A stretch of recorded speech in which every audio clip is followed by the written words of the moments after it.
Hello, and welcome to Sleep Science Space. I'm really glad you're here. Whether today has been long and noisy, or your mind is still quietly buzzing with unfinished thoughts, or you simply enjoy drifting off to sleep with gentle science in the background, this space is for you. Tonight we'll take a slow, unhurried glide through the cosmos to explore one of the strangest and most beautiful ideas in physics. Why light, of all things, has a speed limit. But before we begin, take a moment to notice where you are. What part of the world are you listening from? What time is it right now? Maybe you're winding down beneath city lights or tucked away somewhere dark and quiet, perhaps, with something warm nearby. However you arrived here, you're welcome. If you enjoy these calm, scientific wanderings, a gentle like or a quiet tap on the subscribe button really helps. It lets other curious, sleepy minds find their way here too, and it allows me to keep making more of these soft, starlit journeys. Now, I do hope this video isn't too interesting. If it accidentally keeps you awake, at least you'll drift away, knowing a little more about how the universe works. Not the worst outcome, really. So get comfortable. Let your shoulders soften. You can close your eyes if you like. And together, let's wander slowly into the story of light and why it always seems to be in such a hurry. Light is one of those things we think we understand until we try to explain it. You flip a switch and there it is. It fills the room. It reveals your cat's quiet judgment. It keeps your phone glowing long after you promised yourself you were done scrolling. But what is it really? Is light a wave, a particle, a ghost, a cosmic courier racing across the universe with a very strict delivery schedule? The honest answer is yes, and also kind of. So let's take this gently. No rushing. Before we can understand why light has a speed limit, we first need to understand what it is that's doing the speeding. We'll start with photons. Photons are the tiny packets that make up light. You can imagine them as messengers endlessly traveling, never stopping moving as fast as the universe allows. But they're unusual messengers. They aren't particles in the everyday sense. They don't have mass. They don't sit still. And they don't behave like marbles rolling across a floor. And here's where things get delightfully strange. Photons are also waves, but not waves like ocean swells or ripples in a pond. They're electromagnetic waves, gentle oscillations of electric and magnetic fields, moving together through space at right angles to each other and to the direction they're traveling. It sounds complicated, but the image is quite peaceful. Two invisible fields dancing through the universe in perfect synchrony. Unlike most waves, light doesn't need anything to travel through. Sound needs air. Water waves need water. Even a friendly wave across the fence needs a neighbor. But light doesn't ask for permission. It moves effortlessly through empty space. That's why we can see the sun, even though its light has traveled more than 90 million miles through a vast cosmic emptiness to reach us without stopping once. And light doesn't come in just one form. What we see visible light is only a tiny slice of a much larger family called the electromagnetic spectrum. Imagine a piano keyboard stretching far beyond the horizon. Visible light is just a small cluster of keys near the middle. On one end are radio waves, long, slow, gentle vibrations that can stretch for miles. On the other are gamma rays, sharp, energetic flashes born in exploding stars and extreme cosmic events.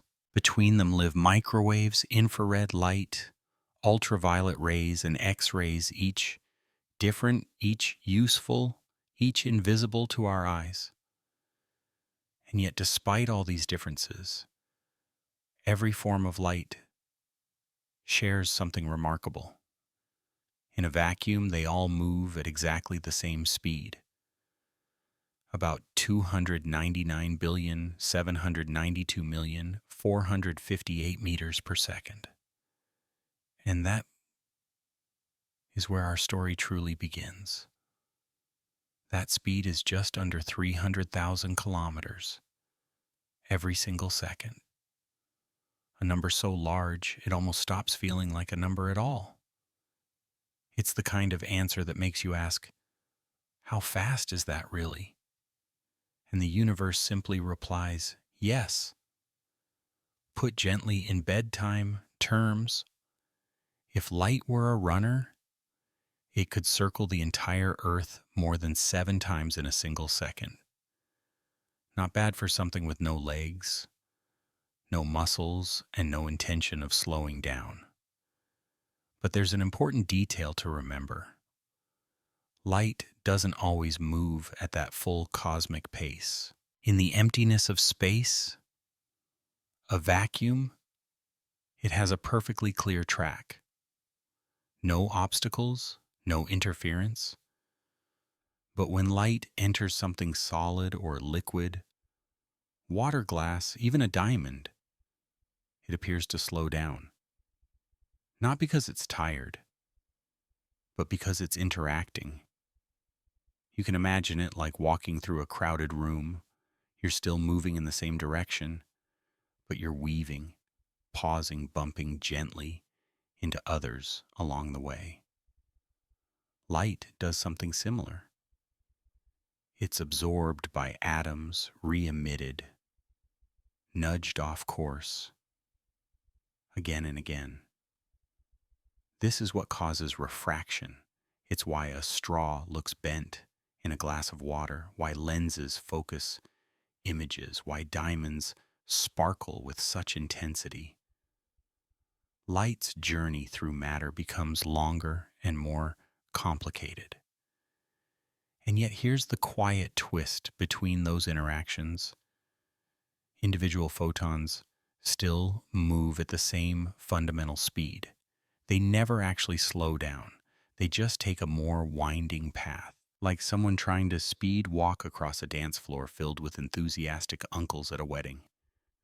Now let's soften our focus and talk about color. When you see a rainbow, a prism, or the shimmering oil in a rain puddle, you're seeing light spread out into its different wavelengths. Each color corresponds to a different wavelength or frequency of the same underlying phenomenon. Red light stretches long and relaxed. Violet light is short and energetic. But all of them are still light, still photons, still waves of energy vibrating through space. Inside your eyes are special cells called cones. Each type is sensitive to a particular range of wavelengths. That's how your brain builds the experience of color. An apple isn't inherently red. It simply reflects the wavelengths your brain interprets as red and absorbs the rest. Color, in a sense, is your mind's translation, its best guess, based on which vibrations reach your retina. And just when light already seems strange enough, there's one more thing to know. Light has no rest mass, unlike you or me or the quietly judgmental cat nearby. Light doesn't need energy to start moving. It doesn't accelerate. It doesn't coast.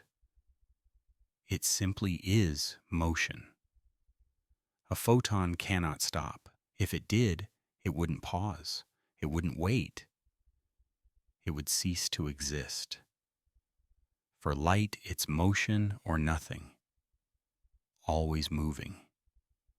Or gone. That's not poetry, that's physics. So here we are holding this image, massless packets of energy that behave like both particles and waves that travel at a universal speed, interact with matter, bend, scatter, reflect, and somehow deliver the entire experience of sight and color to conscious minds like ours. And that's only the beginning. For tonight, let's rest with a simple picture. Light as a tireless traveler made of pure energy. Never pausing, never sleeping. Tracing the outlines of everything we know. It brings us the stars, the faces we love, the pages of our favorite books. And it does all of this while obeying one of the most curious rules in the universe. A speed it can never exceed and never fall below. Light isn't just how we see the universe, it's how the universe quietly tells us its story. So now let's drift gently backward in time. Long before satellites and lasers, before equations and precise instruments. Imagine a world lit only by fire and stars. In that world, trying to measure the speed of light didn't just seem difficult. It seemed almost absurd. For most of human history, people believed light moved instantly. You lit a candle and the room brightened. The sun rose and the world turned gold. No waiting, no delay. It felt obvious. And for a very long time, no one had any reason to think otherwise. Why would anyone ever think otherwise? For most of history, the idea that light might take time to travel sounded unnecessary. Even a few ancient thinkers who dared to suggest it, like Empedocles in ancient Greece, were largely ignored. The dominant voice belonged to Aristotle.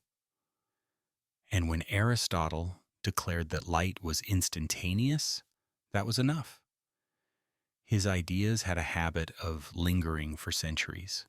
Case closed, curiosity politely shelved, and then Galileo arrived. Galileo was not especially fond of accepting answers just because someone important had given them. He liked to test things. He dropped objects from towers. He aimed telescopes at moons. And in the late 1630s, he attempted something wonderfully hopeful. He tried to measure the speed of light. The experiment was simple in spirit. Galileo and his assistant each stood on separate hilltops, about a mile apart. Each held a lantern covered so no light could escape. Galileo would uncover his lantern. As soon as the assistant saw the flash, he would uncover his own. Galileo would then measure the time between sending the light and seeing it return. It was charmingly ambitious. The trouble, of course, is that human reaction time is about 1/4 of a second. Light takes less than 1/10,000th of a second to travel a mile. It was like trying to time a hummingbird with a grandfather clock. Unsurprisingly, Galileo couldn't measure anything. But what mattered was the conclusion he reached. If light did have a finite speed, it was simply too fast for his experiment to detect. And with that, the question stayed alive. A few decades later, the answer came not from lanterns or hilltops, but from Jupiter. In 1676, a Danish astronomer named Ole Romer was carefully observing Io, one of Jupiter's moons. Io orbits the planet with remarkable regularity, disappearing behind Jupiter and reappearing again like clockwork. But something didn't quite line up. Sometimes Io appeared late. Sometimes it appeared early. At first, this looked like an error, but Romer had a brilliant insight. What if Io wasn't the one changing? What if we were? As Earth moved closer to Jupiter, the light from Io had less distance to travel. When Earth moved farther away, the light had farther to go. The moon wasn't inconsistent, the light was taking longer. With that realization, the speed of light stopped being philosophical and became measurable. From these timing differences, Wimmer estimated that light took about 22 minutes to cross the diameter of Earth's orbit, a distance we now know to be roughly 186 million miles.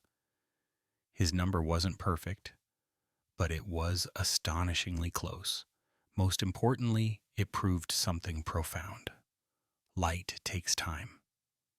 Not much time, but enough to matter. In the early 1800s, scientists brought the question back down to Earth. One of them, Hippolyte Fizeau, devised an experiment involving a beam of light, a rotating toothed wheel, and a mirror placed several miles away. Light passed through a gap in the wheel, raced to the mirror, and reflected back. If the wheel turned slowly, the returning light slipped through the same gap. If it turned faster, the light was blocked by the next tooth. By carefully adjusting the wheel's speed and knowing the distance to the mirror, Fizeau could calculate how long the light took to make the round trip. The result came out to about 193,000 miles per second, remarkably close to the value we accept today, achieved with mirrors, gears, and a great deal of patience. Not long after, Léon Foucault refined the method, using rotating mirrors instead of wheels. His measurements were even more precise. And he uncovered something crucial. Light doesn't move at the same speed in every material. It travels slightly slower in water than in air.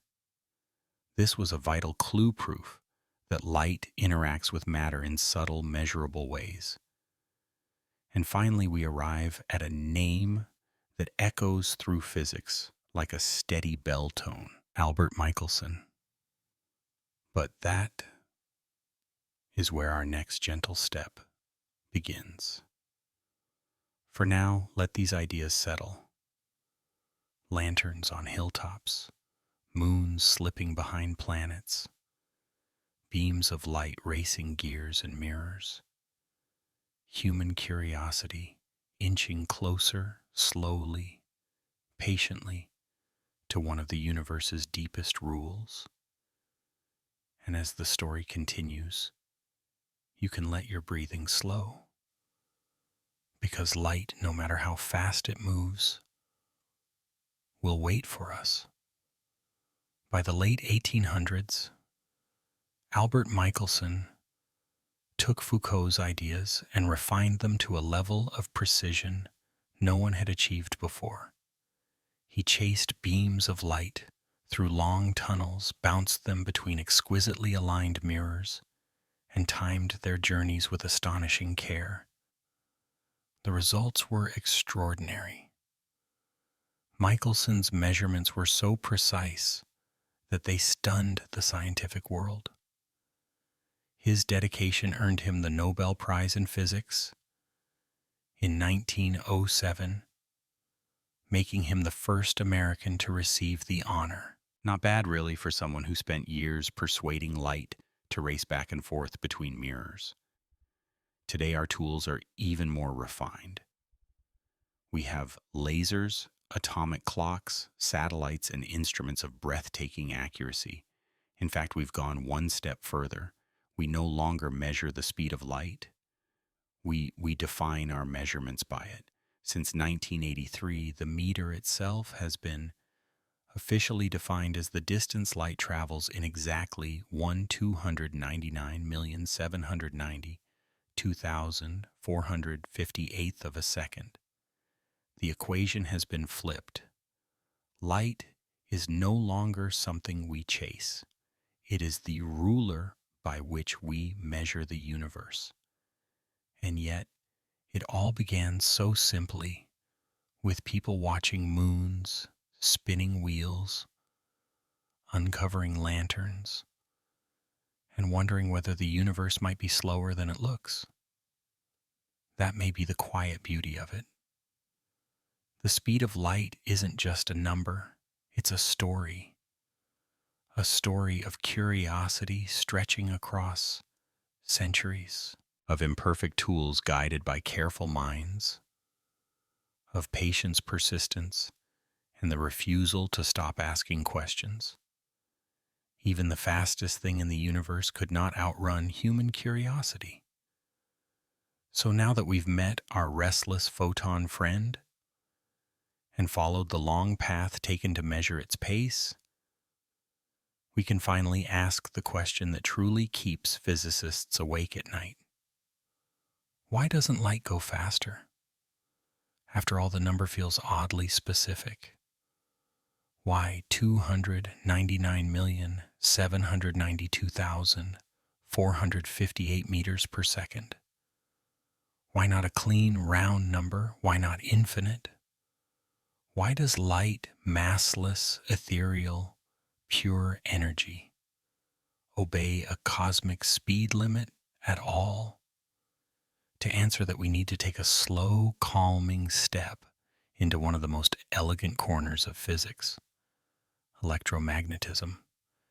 And to guide us there, we meet a man named James Clerk Maxwell. In the 1860s, Maxwell gathered everything scientists knew about electricity and magnetism, the sparks, the currents, the coils, the invisible forces, and distilled it into 4 graceful mathematical statements.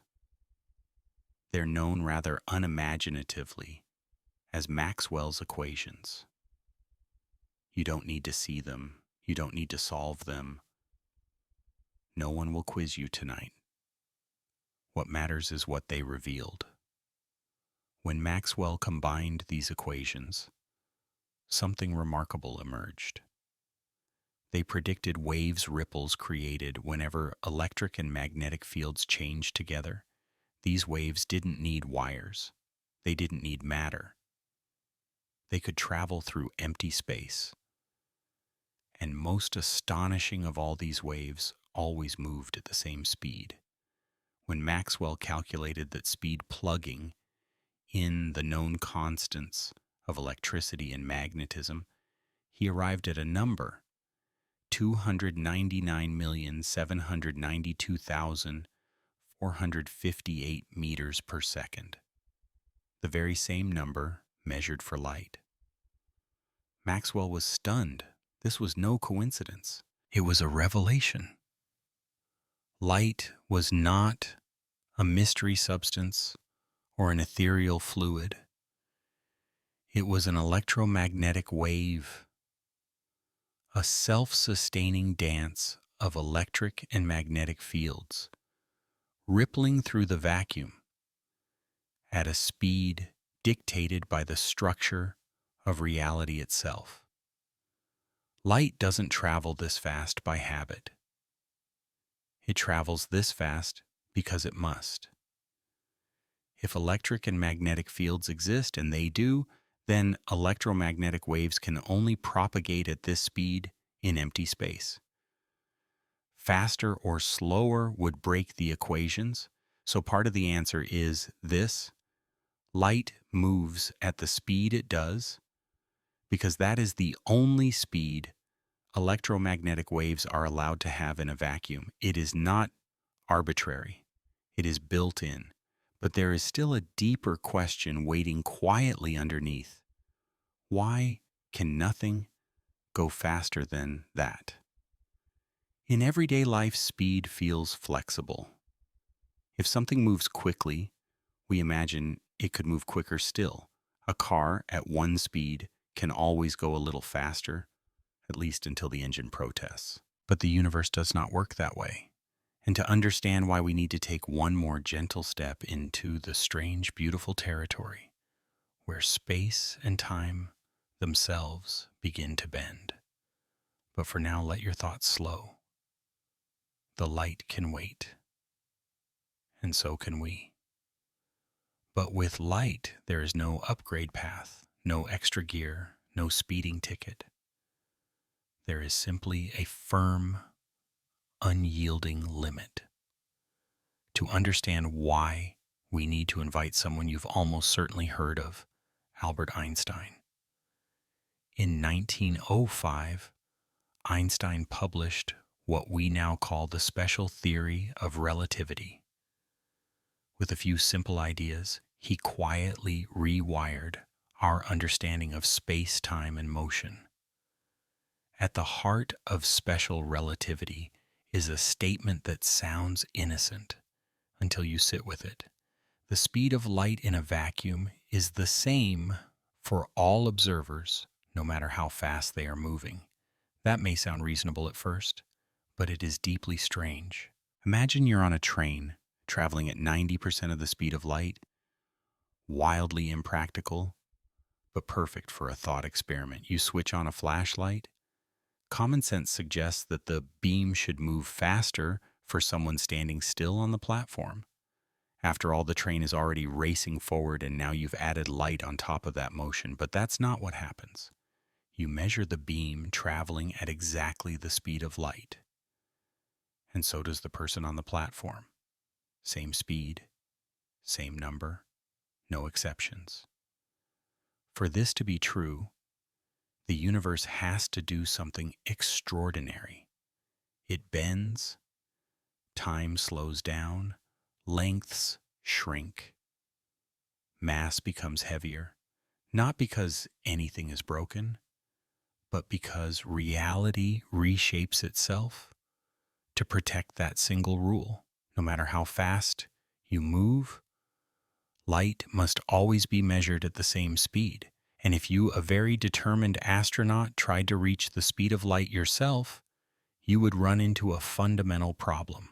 As you accelerate, your mass increases, not in a physical, visible way, but in an energetic one. Each small increase in speed requires more energy than the last. As you get closer and closer to light speed, the energy required grows larger and larger and larger. As you approach the speed of light, the required energy approaches infinity. And infinity is not something you can pack into a rocket. So you can chase the light, you can get closer and closer, but you can never quite catch it. That's why the speed of light isn't just a speed, it is the speed. The upper limit for how fast anything with mass, energy, or information can travel through the universe. It's not an arbitrary cap. It's a boundary built into space-time itself. And here's a quiet, comforting thought. If this limit did not exist, the universe would unravel. Cause and effect would lose their order. Events could arrive before the reasons for them. Information could move backward through time. Logic would fracture into paradoxes. Instead, the universe gently enforces this rule. The speed of light stays fixed. Time flows forward. Causality remains intact. Order is preserved. So the next time you watch a sunset or look up at the stars, remember that light didn't just arrive by chance. It followed a rule written into the deepest structure of reality. A rule that says, this far and no farther. A limit, yes, but a beautiful one. Light doesn't go faster because it cannot not, because it is weak or constrained, but because it is exactly as fast as the universe allows anything to be.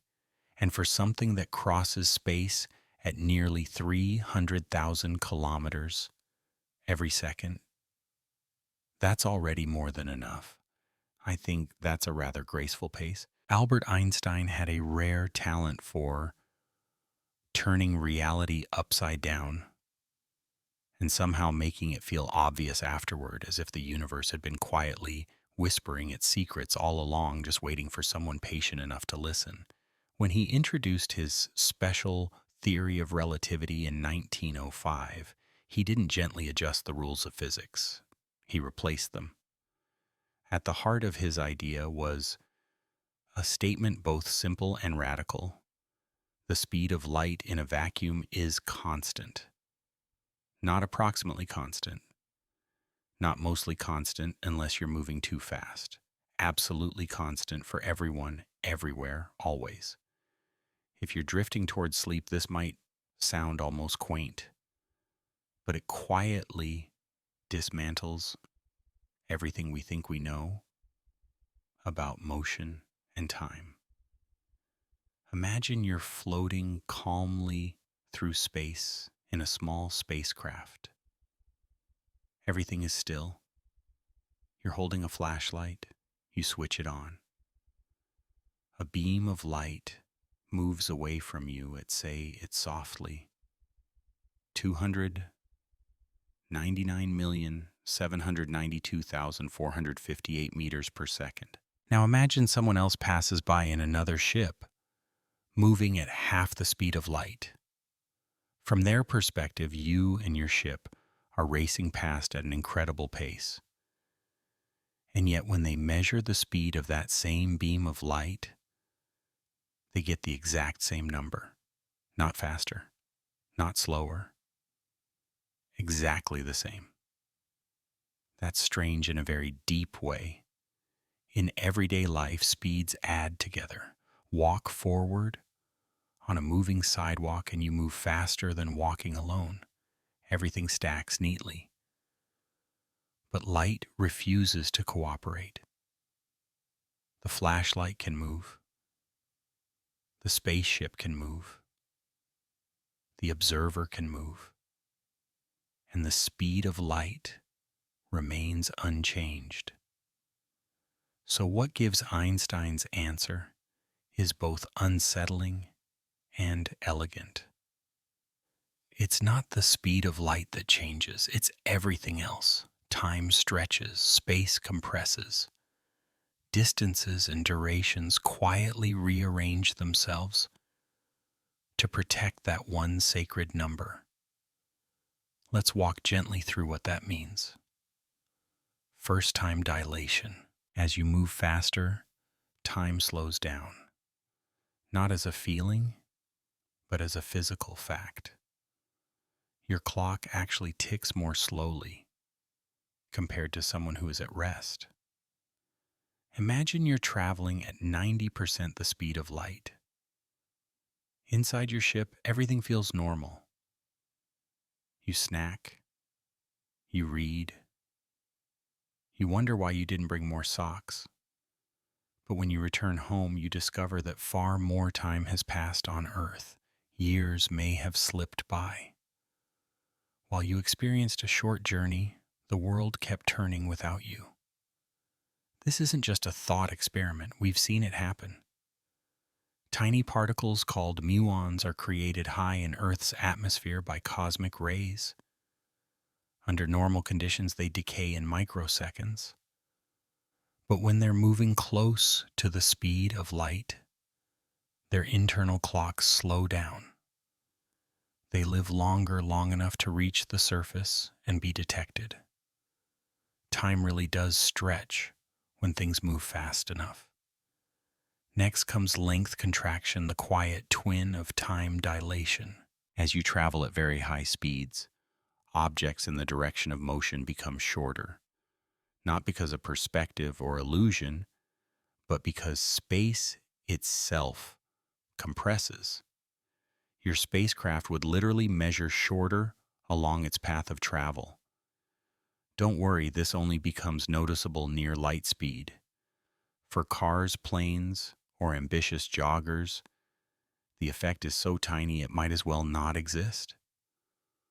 But close to the cosmic limit, the universe becomes flexible, almost soft, and then there is one of the strangest ideas of all, the relativity of simultaneity. It sounds complicated, but it's really a gentle mental stretch. Events that seem to happen at the same time for one observer may not happen at the same time for another observer moving differently. Now is not universal. Time itself depends on motion. There is no single clock ticking for the whole universe. And through all of this bending of time, of space, of simultaneity, one thing remains untouched: the speed of light. It stands firm while reality reshapes itself around it. So as your thoughts slow and your breathing softens, you don't need to hold all of this clearly in your mind. Just keep the feeling. A universe that flexes, a constant that holds. Light moving calmly, endlessly at the same steady pace. And for tonight, that's enough to rest with. What this really means is that at the same time is no longer a shared agreement.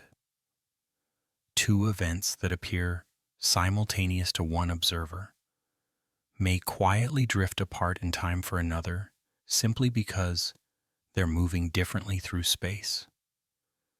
Picture a long train gliding smoothly along the tracks, moving incredibly fast. Right at the center of the train, a light bulb flashes for a brief instant. To the passenger standing nearby, the light spreads out evenly, reaching the front and the back of the train at the same moment. Everything feels balanced, symmetrical, calm. But now imagine someone standing still on the platform, watching the train pass. From their point of view, the back of the train is moving toward the flash while the front is moving away from it. So the light reaches the back first and the front just a little later. No one is mistaken. No one measured incorrectly. Both perspectives are equally valid. What's changed is not the light, but the fabric it moves through. Time and space are no longer universal clocks and rulers. They become flexible, personal, dependent on motion. Reality adjusts itself quietly, moment by moment, observer by observer. All of this oddness, time stretching lengths, shrinking simultaneity, slipping, exists for one reason: to protect the speed of light. It's as if the universe looked at that single number and made a decision. Everything else may bend, it says softly, but this must remain. Think of it like a cosmic agreement, a contract written into the structure of reality itself. In exchange for allowing light to move at a constant speed, the universe permits time and space to warp as needed to make it so. And this agreement does something very important. It keeps cause and effect in order, because light and therefore information can only travel so fast. Events unfold in a sensible sequence. Causes come before effects. Messages arrive after they are sent. The future stays politely out of reach. Without this limit, the universe would become deeply confusing. You might witness something before it happened. A signal could arrive before it was ever transmitted. Paradoxes would multiply, piling up in uncomfortable knots of logic. Instead, the universe gently declines. No, it says. Let's keep things orderly. Let's keep time flowing forward. This is where Einstein's insight truly glows. he didn't just tell us how fast light travels. He revealed that this speed is a cornerstone, the hidden scaffolding holding time and space together. Today, this quiet truth hums beneath modern life. GPS satellites rely on it to tell your phone where you are. Particle accelerators depend on it to guide subatomic travelers racing near the cosmic limit. Astronomers use it to translate faint ancient light into stories of distant galaxies. All of it rests on this one serene rule. Light has a maximum speed, and it is the same for everyone. So the next time a sunbeam drifts across your room or a lighthouse blinks patiently in the distance, pause for a moment. That light isn't just illumination, it's a messenger of order, a reminder of the delicate geometry holding the universe together, a quiet promise written in photons. And no matter how fast you move or how far you wander, it will always meet you at the same steady pace, calm, constant, and perfectly on time. So far, we've wandered through what light is, how we learned its speed, and why the universe guards that limit so carefully. And now, we're ready to ask what that limit means for everything else. Now let's slowly widen the lens. Once you accept that light cannot travel any faster than it already does, you begin to see how deeply this single limit shapes reality itself. The consequences reach far beyond physics textbooks. They quietly organize the universe into something coherent and in many ways quite beautiful. Let's begin with something we all feel but rarely question: time. Not the ticking of a clock on the wall, but time is the thread that connects moments, memories, and cause and effect. The speed of light gives time its structure. It draws invisible borders around what can influence what. It gently tells the universe connections are allowed only if there is enough time for light to travel between them. Physicists call this structure the light cone. Despite the name, it has nothing to do with snacks or lampshades. It's simply a way of mapping what events can be linked by cause and effect. Imagine you're standing alone in a quiet field at night, and you strike a match. That small flame sends light outward in all directions. The region of space that can ever be affected by that moment grows outward at the speed of light. Nothing beyond that expanding boundary can know about the match. Not yet. If someone were standing 100 light years away, they wouldn't learn that the match was lit until 100 years had passed. Now turn the idea around. At this very moment, only events whose light has already reached you can affect you. This region is your past light cone. It contains every possible cause of your present experience. Everything outside of it is not just distant in space, it is distant in time. No signal, no sound, no whisper from those events can reach you yet. Until the light arrives, they are effectively absent from your reality. The light cone isn't just a diagram. It's the boundary between what is possible and what is not. It quietly enforces order. It means there can be no instant communication, no universal now shared across the cosmos. Every moment is local. Every present is slightly different depending on where you are. And the speed of light is the rule that keeps all of this consistent. This changes the way we look at the night sky. When you lift your eyes to the stars, you are not seeing them as they are right now.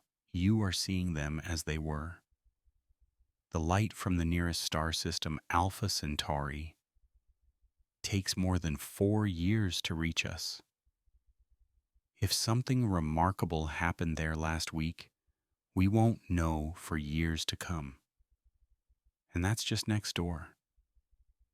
The light from the Andromeda Galaxy has been traveling for more than 2 million years.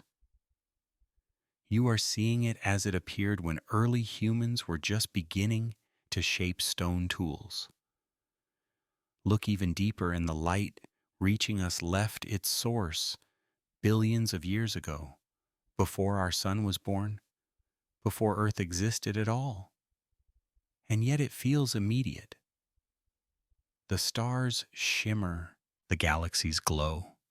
They feel present, but they are stories written in light, arriving at their own patient pace. Because light is slow, at least on cosmic scales, astronomers become gentle time travelers. Every telescope is also a window into history. To look far away is to look back. And all of this, our ability to read the past on east, to understand cosmic history, exists because light does not travel instantly. There is a quiet elegance in this delay. It protects causality. It ensures that causes come before effects. That influence cannot outrun information. It is the universe's calm way of saying, let's keep things sensible. Let's keep things in order. The speed of light isn't a restriction meant to frustrate us. It's a framework that makes meaning possible. And as we continue drifting through this idea, we'll see that this single limit doesn't just shape time and space. It shapes the very way reality unfolds. Without this universal speed limit, reality would unravel in uncomfortable ways. If signals could travel faster than light, you could, at least in theory, send a message backward in time. You might warn your past self about a questionable late-night burrito.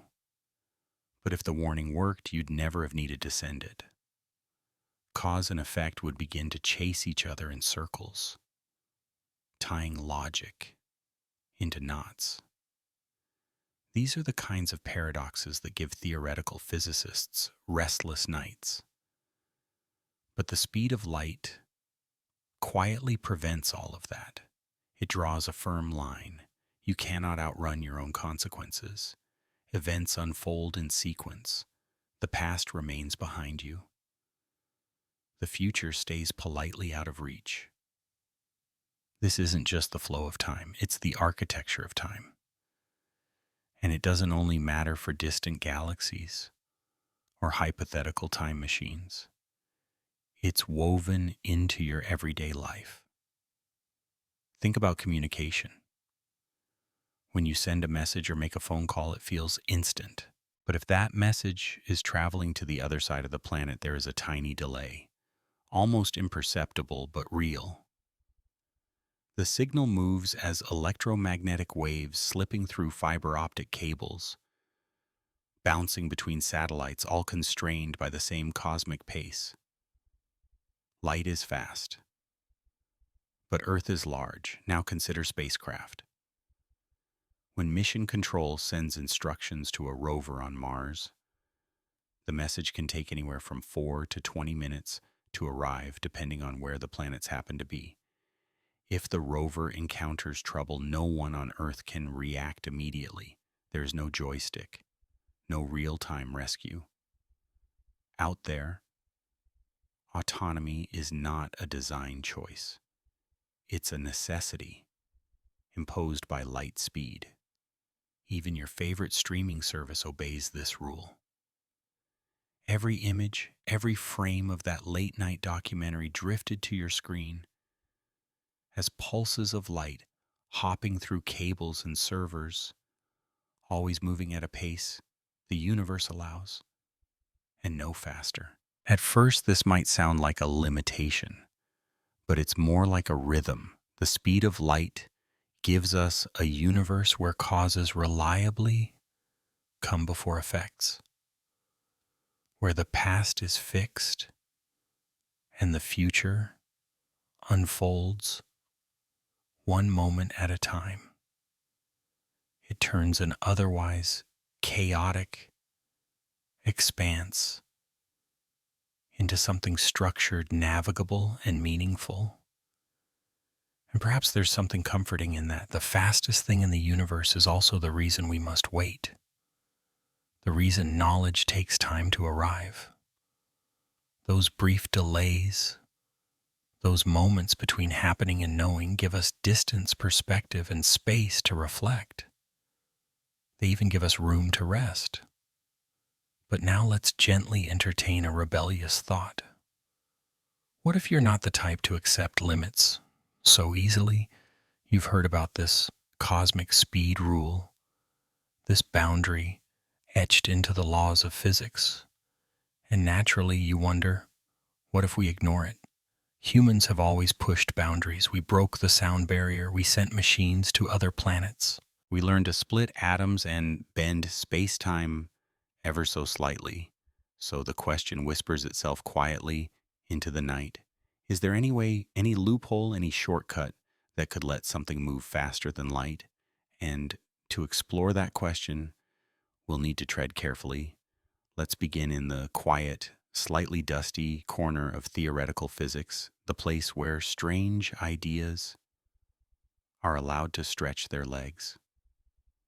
Here we find something called tachyons.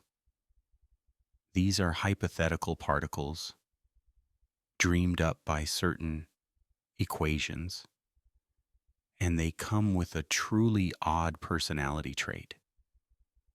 They don't just move faster than light, they can only move faster than light. Slowing down to light speed would be impossible for them. That would be their forbidden limit. It sounds thrilling.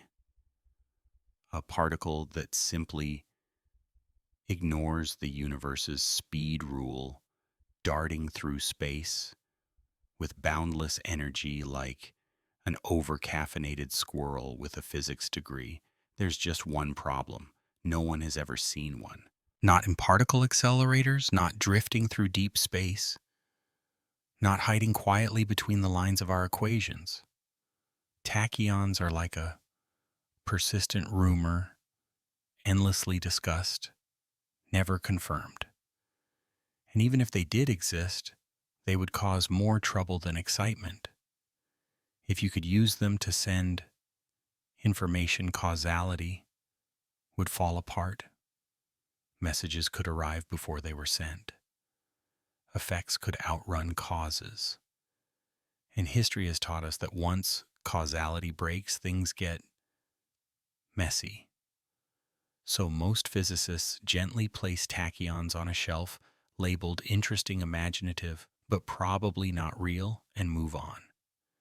Next, we arrive at something much more real and much more unsettling. Quantum entanglement. This is one of the strangest features of our universe. When two particles become entangled, measuring one seems to instantly affect the other no matter how far apart they are. Light years, galaxies, across the observable universe. It feels like a cosmic shortcut, a loophole, a whisper traveling faster than light. But here's the quiet catch. While the correlation appears instant, no usable information is being sent. You can't control the outcome of your measurement. You can't encode a message. You can't say hello. It's like two people flipping coins on opposite sides of the universe and always getting matching results. Astonishing, yes, but neither one can use it to communicate. Even Einstein found this deeply unsettling. He famously called it spooky action at a distance. but experiments have confirmed it again and again. Entanglement is real and still respectful of the cosmic speed limit. The universe allows mystery but not chaos. Then there's a phenomenon that looks like cheating at first glance: Cherenkov radiation. This happens when a charged particle moves through a material like water faster than light can move through that same material. And yes, light slows down in glass, water, and plastic because it's interacting with atoms along the way. If a particle outruns that slowed down light, it creates a kind of optical shock wave, a flash of blue glow similar to a sonic boom. This is the eerie blue light seen in underwater nuclear reactors. But nothing is breaking the universal rule. The particle isn't moving faster than light in a vacuum, only faster than light in that medium. The ultimate speed limit remains untouched. So what if we stop trying to go faster through space and instead change space itself? This brings us to warp drives. In the 1990s, physicist Miguel Alcubierre proposed a solution that sounds like science fiction and technically still is. The idea was to compress space in front of a spacecraft and expand it behind, allowing the ship to ride a wave of space-time itself. The ship wouldn't move faster than light locally. Space would. Clever, elegant, tempting. But reality, as usual, raises an eyebrow. To make this work, you'd need negative energy, a form of exotic matter we've never observed and don't know how to produce. And even if that weren't a problem, the energy required would be absurd. Some estimates suggest you'd need the mass energy of an entire planet just to move something the size of a grapefruit. So for now, warp drives remain where they belong, in imagination stories and late-night physics discussions, beautiful ideas, elegant equations, but no shortcuts yet. And through it all, the universe remains calm and firm. You may bend space, you may explore the strange, but the speed of light stays exactly where it is, unbroken, unhurried, and quietly in control. There's also the idea of wormholes. These are hypothetical tunnels through space-time itself, imagined as shortcuts, connecting two distant regions of the universe. Instead of crossing vast distances the long way around, you would simply step through a folded bridge in space. On paper, the mathematics allows them. In reality, the difficulties pile up quickly. Keeping a wormhole stable would require exotic forms of matter we've never observed. Time paradoxes appear almost immediately, and maintaining one would be like trying to build a suspension bridge out of soap bubbles and optimism. And even if a wormhole could exist, it wouldn't truly break the speed limit. You wouldn't be moving faster than light, you'd simply be taking a shorter route. Light still wins the race, you just found a clever side street. So where does all of this leave us? Despite all the creative ideas and near misses, nothing carrying mass or information has ever been observed traveling faster than light. Every time physics flirts with a loophole, the universe gently but firmly closes it, usually with a calm expression and a stack of equations. And perhaps that's a good thing. What feels like a frustrating restriction is actually more like a guardrail. The speed of light keeps reality from slipping into paradox and confusion. It preserves order, it protects causality, it gives the universe a quiet kind of stability. No matter how strange things become, there are still boundaries that even nature respects. So if you ever catch yourself wishing you could leap between stars or send a message back to yesterday, take comfort in this thought: light itself is already moving as fast as anything can. Silent, steady, unhurried. It's already leading the way. And maybe that's enough. By now, a pattern may be emerging. The speed of light isn't just an arbitrary number picked at random. It's a foundational constant woven deeply into the structure of the universe. But what if it's telling us something even more profound? What if that oddly specific number 299,792,458 meters per second isn't merely a speed limit, but a key? Let's take a gentle step into one of the more reflective corners of physics. No rush. Slippers are encouraged. One of the most intriguing ideas in modern thought is that the speed of light isn't just the motion of photons. It's a conversion factor, a bridge between space and time themselves. Physicists often call it simply c. This constant allows distance to be translated into duration. It tells the universe how many meters fit into a second, and how time and space can be compared at all. It's like reality's internal translator, quietly turning one concept into another. You've seen it before in Einstein's famous equation, E equals mc squared. Here, c links mass and energy, revealing how much energy is hidden inside even a small amount of matter.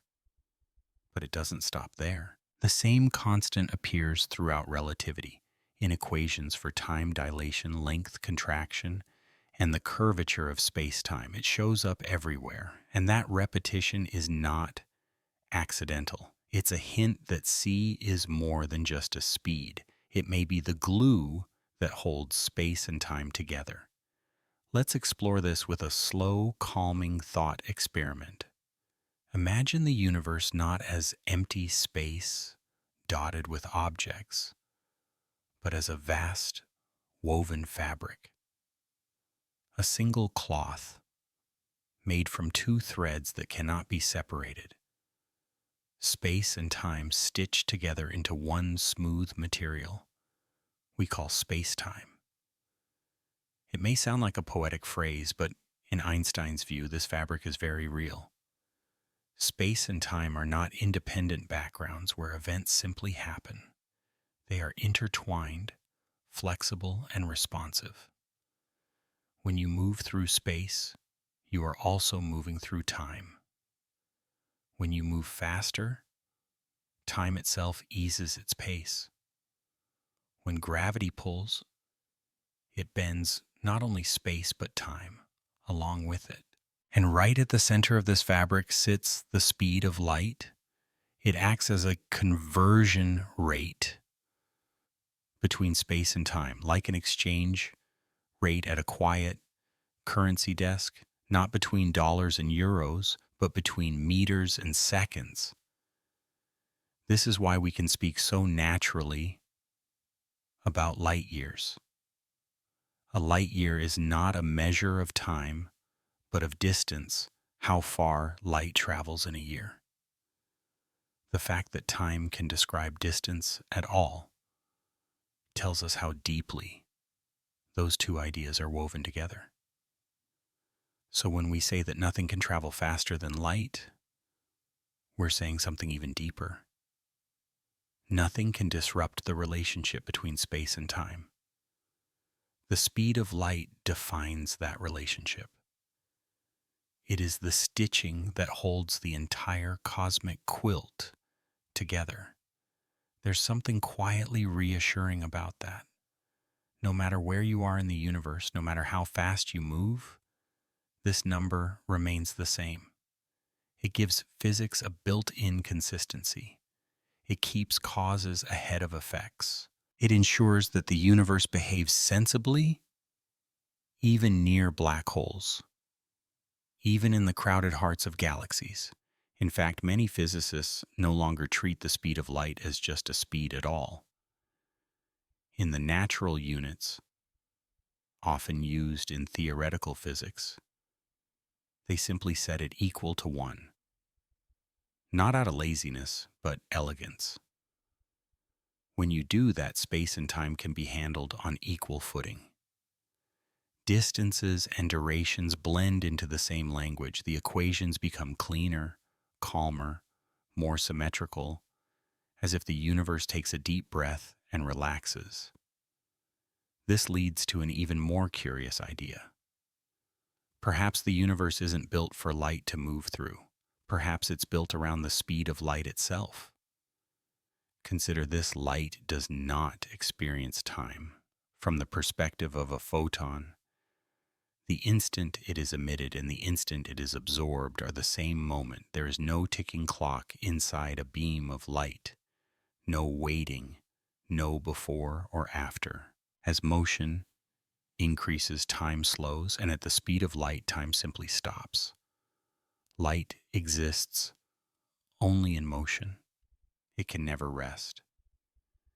And in that sense, it doesn't just travel through the universe, it defines the structure of the universe as it moves. The speed of light is not a preference chosen by photons. It is a rule insisted upon by space-time itself. That insistence shows up even in how we measure the world. Since 1983, the meter has been defined using light. 1 meter is the distance light travels in exactly 1/299,792,458 of a second. We have made light our ruler, our clock, our reference point for both space and time.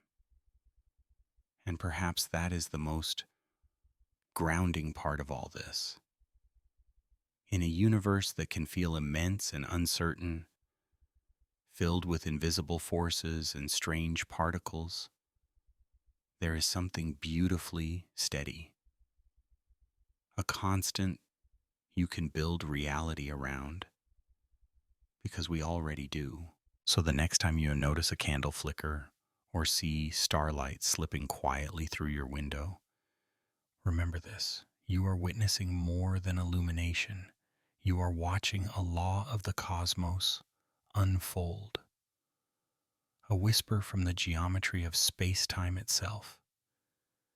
And as those ancient photons drift gently toward you, arriving right on schedule, you might imagine the universe speaking softly in its own language, calm, precise, and unwavering, at exactly 299,792,458 meters per second.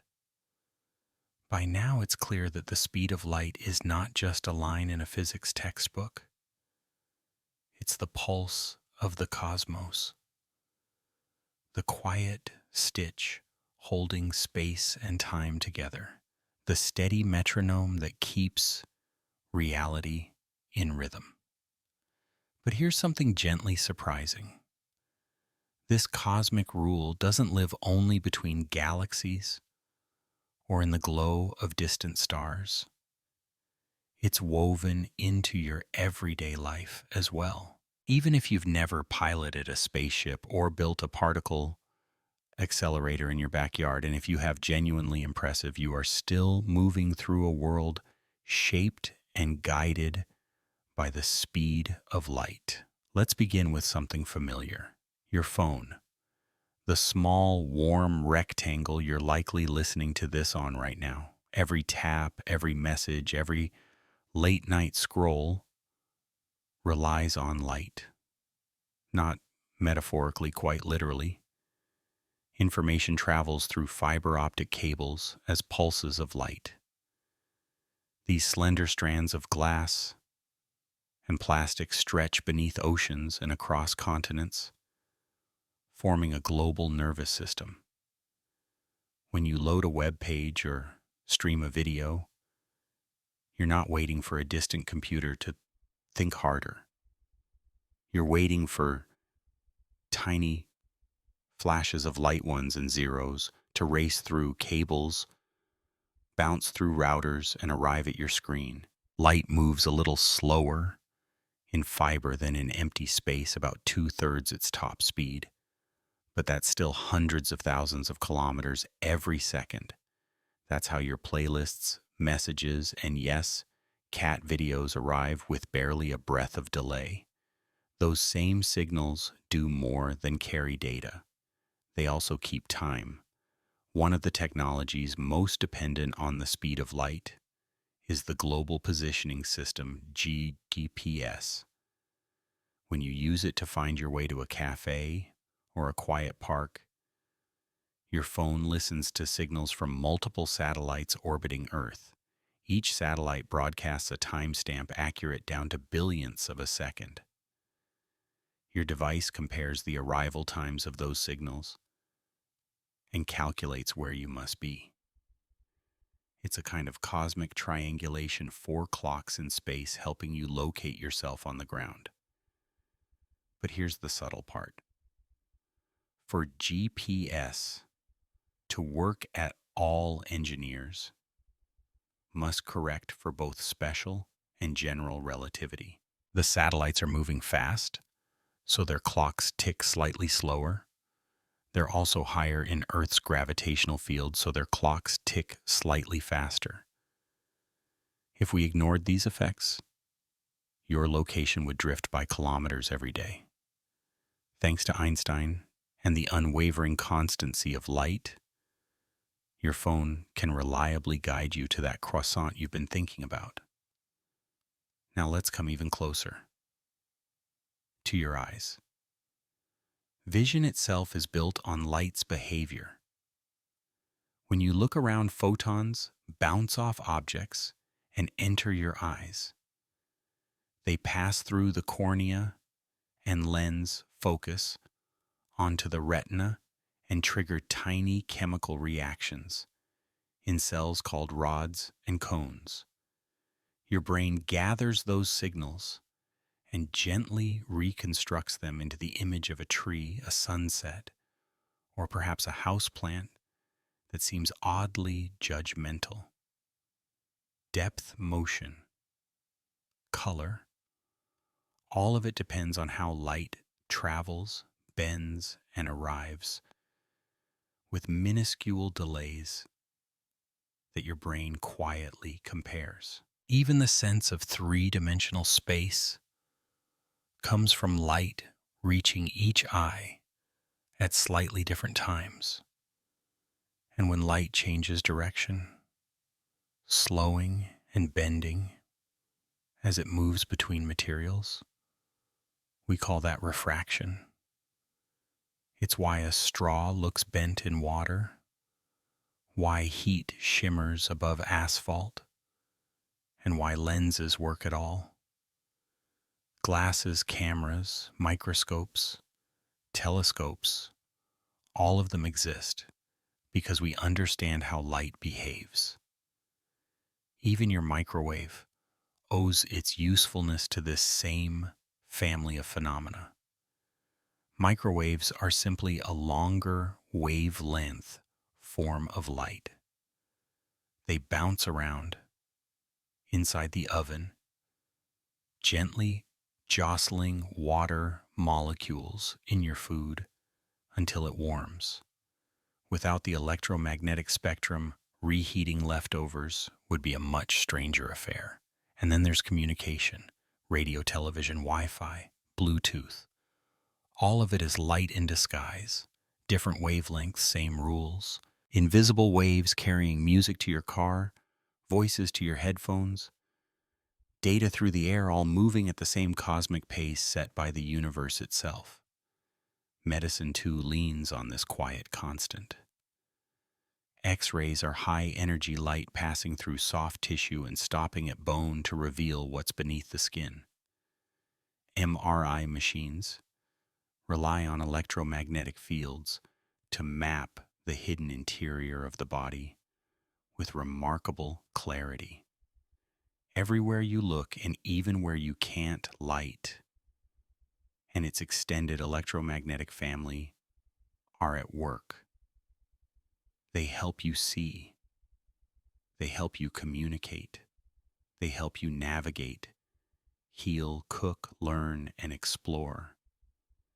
The speed of light isn't distant or abstract. It's present in nearly every modern moment, quietly, reliably, keeping the world running at exactly the pace it's meant to. And when it comes to the stars, there's something quietly profound to remember. Everything we know about the universe beyond our own solar system has arrived to us on beams of light. Telescopes like Hubble don't reach out and touch distant galaxies. They wait patiently. They collect faint photons that have been traveling for billions of years across the emptiness of space. These ancient messengers carry stories of swirling nebulae, of supermassive black holes, of galaxies being born and torn apart of the universe when it was young. We learn to read those stories by studying light itself, its color, its brightness, its spectrum. A subtle stretch toward the red end of the rainbow tells us a galaxy is drifting away. A tiny rhythmic dimming reveals a planet quietly passing in front of its star. A faint uniform glow across the sky turns out to be the echo of the Big Bang. All of this works for one simple reason. Light behaves the same everywhere. A photon reflecting off your coffee mug follows the same rules as a photon that left a galaxy 13 billion years ago. Different journeys, same speed, same laws. So the next time you open an app or glance at the moon hanging quietly in the sky, pause for a moment. What's really happening is a graceful choreography of photons, electromagnetic fields, and universal constants. Light is moving endlessly through cables, through air, through space, all at its steady pace of 299,792,458 meters per second. Light isn't only cosmic. It's in your pocket, in your home, in your eyes. It's the quiet engine humming beneath the ordinary. Now take a slow breath and imagine something simple. Picture a single beam of light drifting through the vastness of space. No planets nearby, no stars pulling on it, no obstacles at all, just one lonely photon gliding through the vacuum, neither accelerating nor slowing, moving at the only speed it can ever know. It has no mass, no rest, no fuel to burn. It exists only as motion. That image may feel peaceful, almost meditative, but it also reveals something fundamental, because this tiny beam of light is doing more than traveling. It is participating in the great cosmic symphony, carrying energy, information, and time itself as it moves. And nowhere is that more evident than in one of light's most extraordinary legacies. the cosmic microwave background. This is not just another type of radiation, it is the oldest light in the universe. A faint, nearly uniform glow that has been journeying through space for almost 14 billion years. It fills the cosmos. It surrounds us. It gently bathes everything. This light does not come from stars or galaxies. It is the cooled down remnant of the moment the universe first became transparent, about 380,000 years after the Big Bang. Before that, the universe was dense and opaque, a hot fog where light could not travel freely. Photons were constantly scattered, trapped in a brilliant chaos. Then, as the universe expanded and cooled, atoms formed, neutral hydrogen emerged, and suddenly light was free. Those photons streamed out in every direction, beginning a journey that continues even now. As the universe expanded, their wavelengths stretched, cooling from blazing light into soft microwave whispers.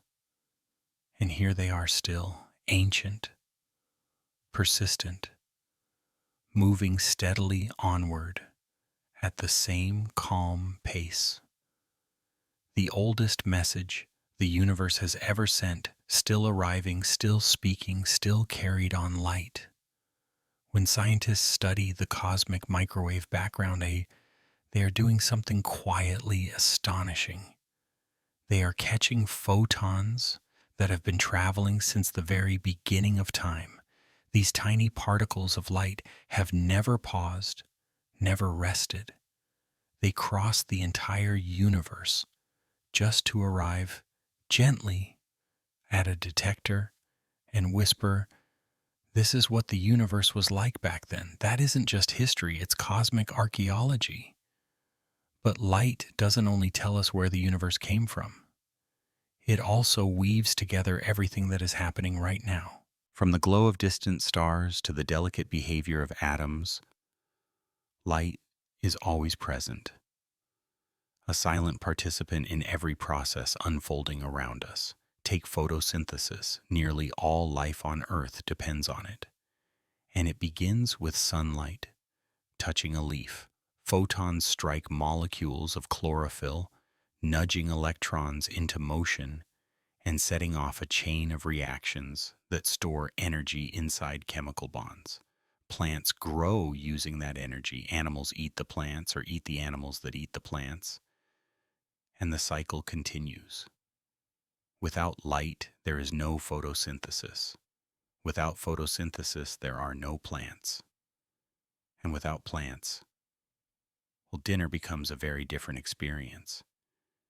In a very real sense, every meal you've ever eaten began with a photon from the sun.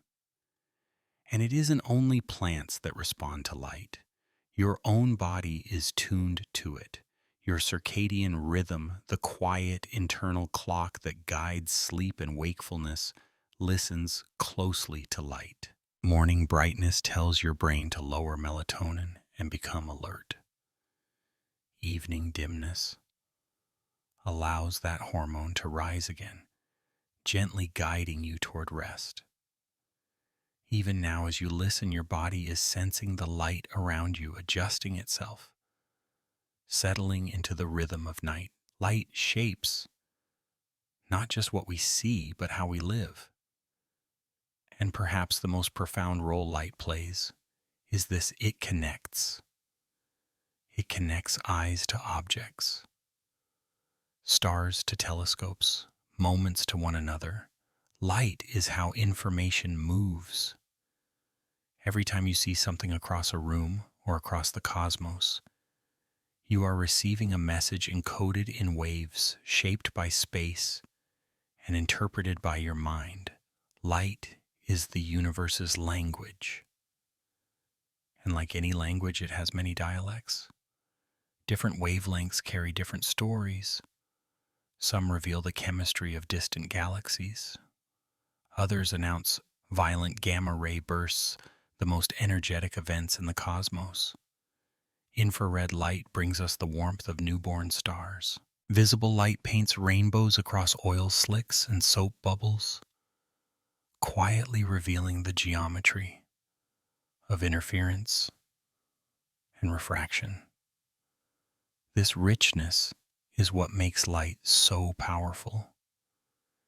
It doesn't just show us what exists, it explains how things work. A beam split by a prism tells us that white light is a chorus of colors. Light from a supernova carries the fingerprints of heavy elements forged in stellar fire. And as our tools have grown more refined, so has our ability to listen. With radio telescopes, we hear the soft murmur of hydrogen clouds. With X-ray telescopes, we glimpse the hidden skeletons of galaxy clusters. With infrared eyes, we peer through dust to watch stars being born. We've even learned to detect gravitational waves ripples in space-time itself, another messenger joining the conversation, complementing the stories light has been telling all along. Together, these signals remind us of something gentle and profound. The universe is always speaking, and light is one of its oldest, most patient voices.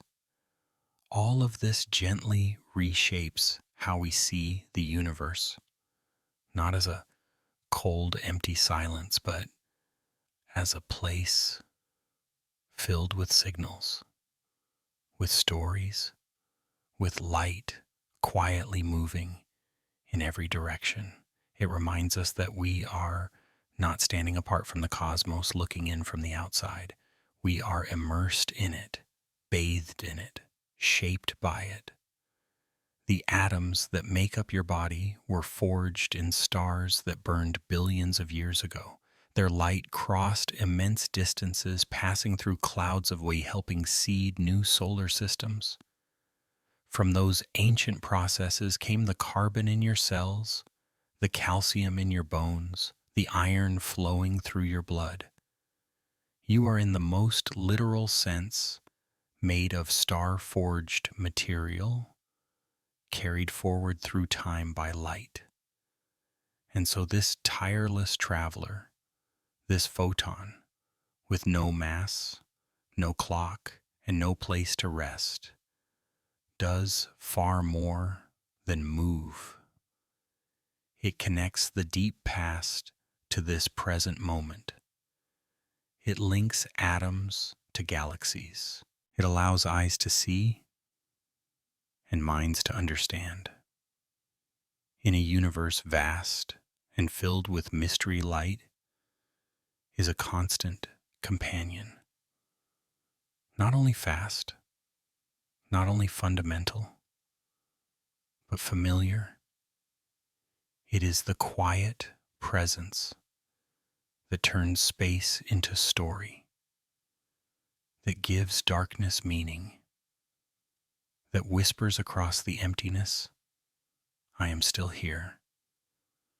So tonight, as you settle in and let your thoughts drift outward with the stars, remember this: even in the deepest quiet, even in the dark, light is always on its way.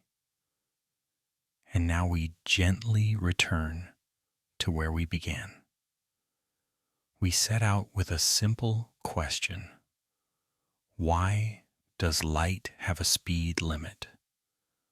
Along the way, we wandered through fields of photons and danced with electromagnetic waves. We listened to the universe speak in ancient beams. We watched time slow, space stretch, and reality bend just enough to keep its balance. We traveled through galaxies and fiber optic cables, through your phone, your eyes, and the soft afterglow of the Big Bang itself. And the answer in the end is both simple and profound. Light moves the way it does because the universe is built that way, shaped by it, organized around it. Its speed isn't just fast, it's fundamental. A quiet rule that holds everything together from the smallest atoms to the largest galaxies. It isn't meant to be broken. It isn't meant to be outrun. And perhaps that's a gift. The speed of light gives us order. It gives us time. It gives us a way to understand. It gives us sunsets and stories, warmth on a cold night, and starlight arriving right on schedule. So maybe we don't need it to be faster. Maybe it's already perfect. And now, as this gentle journey comes to a close, let me ask you once more. Let me ask you once, where in the world are you listening from tonight? And what time is it for you right now? Are you tucked into bed, wrapped in quiet with the stars, watching silently through your window? Or are you somewhere far away where the night is just loosening its grip and the first soft hint of morning is beginning to appear? Wherever you are and whatever hour has found you, thank you for sharing this gentle moment with me. If this journey helped your thoughts slow down or stirred a quiet sense of wonder before sleep, I'd be grateful if you offered a small sign of support, like, or a gentle tap on subscribe. It helps this calm little corner of curiosity reach others who may need it too. And if sleep hasn't arrived just yet, that's okay. At least you've spent this time drifting through the universe, learning something new while you wait. For now, you can let go. Rest well. Breathe slowly. And may your dreams travel at exactly the right speed. Good night.